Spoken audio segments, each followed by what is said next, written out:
दोस्तों आपका स्वागत है एक नई वीडियो में। ये है कंप्यूटर की मास्टर क्लास। तो दोस्तों आज मैं बात करने वाला हूं मदरबोर्ड के बारे में। जब आप एक नया कंप्यूटर खरीदेंगे तो आपको मदरबोर्ड कौन सा लेना है।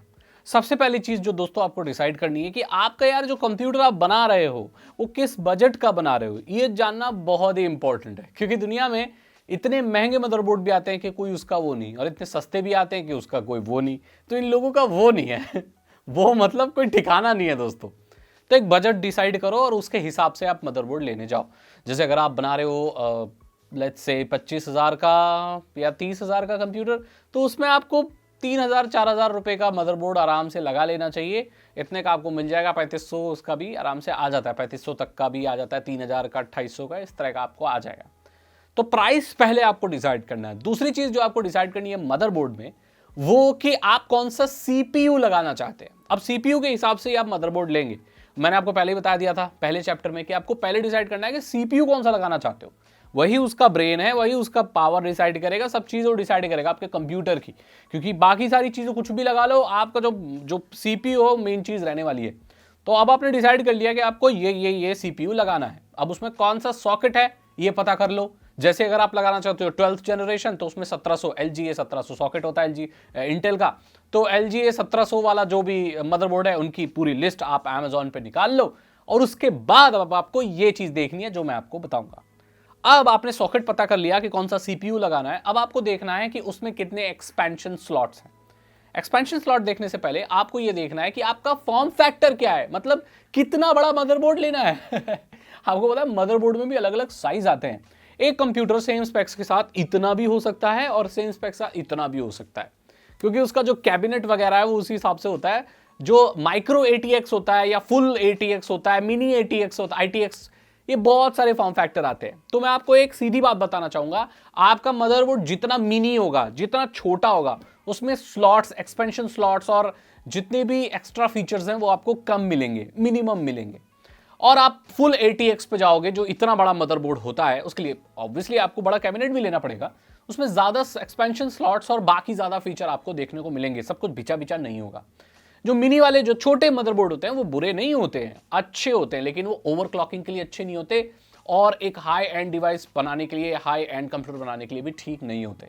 उसमें रैम का स्लॉट भी एक या दो ही होता है, PCI भी बहुत कम होता है, सेटा भी कम पोर्ट होते हैं, और उसमें बाकी सारी जो चीज़ें हैं वो भी बहुत ही कम देखने को मिलती हैं।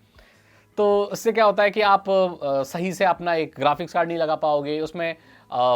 सेटा पोर्ट ज़्यादा नहीं है तो आप हार्ड डिस्क वगैरह ज़्यादा नहीं लगा सकते, SSD ज़्यादा नहीं लगा सकते, तो वो सारी दिक्कत आती है। लेकिन अगर आप उसके साथ कॉम्प्रोमाइज़ करके एक छोटा कंप्यूटर बनाना चाहते हैं तो आप मिनी ITX और ये माइक्रो ATX जो भी इस पर जा सकते हो। लेकिन मैं रिकमेंड करता हूँ कि आप बड़ा लें, फुल ATX फॉर्म फैक्टर वाला लें, और ये देखें कि उसमें कितने स्लॉट हैं, क्योंकि आप जितने स्लॉट होंगे उतना अपग्रेडेबिलिटी के ज़्यादा चांसेस रहेंगे।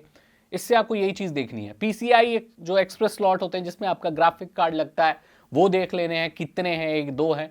M.2 NVMe जो SSD है उसका सपोर्ट है कि नहीं, क्योंकि वो जो होती है वो आपके सेटा वाले उससे ज़्यादा फास्ट होती है। जो सेटा है वो तो भाई एक चीज़ है, नॉर्मल चीज़ है, सारे मदरबोर्ड में आजकल तो मिल जाती है। इसके अलावा भी M.2 जो NVMe SSD है, छोटी सी चिप वाली SSD होती है, उसके स्लॉट कितने हैं वो भी आप देख लेना, एक या दो हों तो ठीक रहता है, बढ़िया रहता है। रैम के कितने स्लॉट हैं ये भी देखना ज़रूरी है, कितने कितने GB के रैम की स्टिक आप लगा सकते हैं। नॉर्मली 4 स्लॉट देखने को मिलते हैं, लेकिन अगर आप मिनी वाला लोगे तो शायद उसमें 2 ही स्लॉट हों। तो 2 स्लॉट हैं तो फिर वो थोड़े सोचने वाली बात होती है। ज़्यादा स्लॉट हमेशा ही अच्छे होते हैं।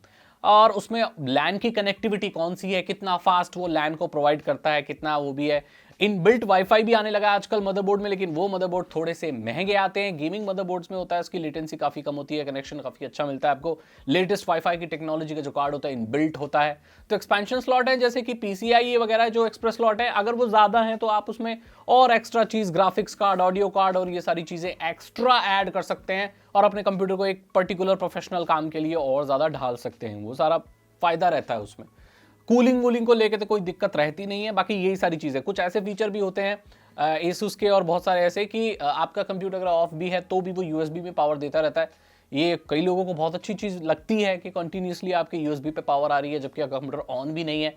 इस तरह के फीचर भी बहुत होते हैं और लेटेस्ट लेने की कोशिश करें दोस्तों। इनकी अलग अलग कंपनियों की अलग अलग सीरीज़ होती हैं उसी हिसाब से आप लें। वो किस कंप्यूटर के लिए बना है, गेमिंग के लिए अलग गेमिंग मदरबोर्ड्स आते हैं, कुछ नॉर्मल ऑफिस के लिए बहुत अलग आते हैं, उनके उसी हिसाब से प्राइस होते हैं, कितने फ्रीक्वेंसी का रैम उसमें लग सकता है, ये सारी चीज़ें दोस्तों देखने वाली होती हैं एक मदरबोर्ड लेते वक्त। अगर आपने इतनी चीज़ें ध्यान से रख ली ना तो इससे ज़्यादा कुछ गलत जा नहीं सकता है। आप एक बढ़िया मदरबोर्ड ले लोगे और फिर मदरबोर्ड लेने के बाद आपको फिर एक कैबिनेट वगैरह उसे बाद में डिसाइड करना होता है, उसी हिसाब से कैबिनेट की तो कोई कमी नहीं है। और जो देखो कैबिनेट एक ऐसी चीज़ है जो बहुत सस्ती आती है, आपको जो दिखता ना कंप्यूटर की मेन बॉडी, एक्चुअली वही सबसे सस्ता पार्ट होता है उसका तो कोई दिक्कत नहीं है। तो यहां पर मैंने आपको बता दिया कि मदरबोर्ड यार कैसे सेलेक्ट करना है। अब मदरबोर्ड आप सीपीयू के हिसाब से करोगे तो ज्यादा उसमें कुछ है नहीं, बाकी स्लॉट्स वगैरह देखने वाली जो चीजें होती हैं वो मैंने आपको बता दी। अगर आपको ये वीडियो अच्छी लगी तो इसे लाइक करें, अपने दोस्त के साथ शेयर करें। साइबर सिक्योरिटी और इथिकल हैकिंग में इंटरेस्ट है तो डिस्क्रिप्शन चेक करें। 299 रुपीज के 3 इथिकल हैकिंग कोर्सेज हैं, आसान भाषा में आपको इथिकल हैकिंग सिखा देंगे। मैं मिलता हूं आपसे अगली वीडियो में। Thank you so much and good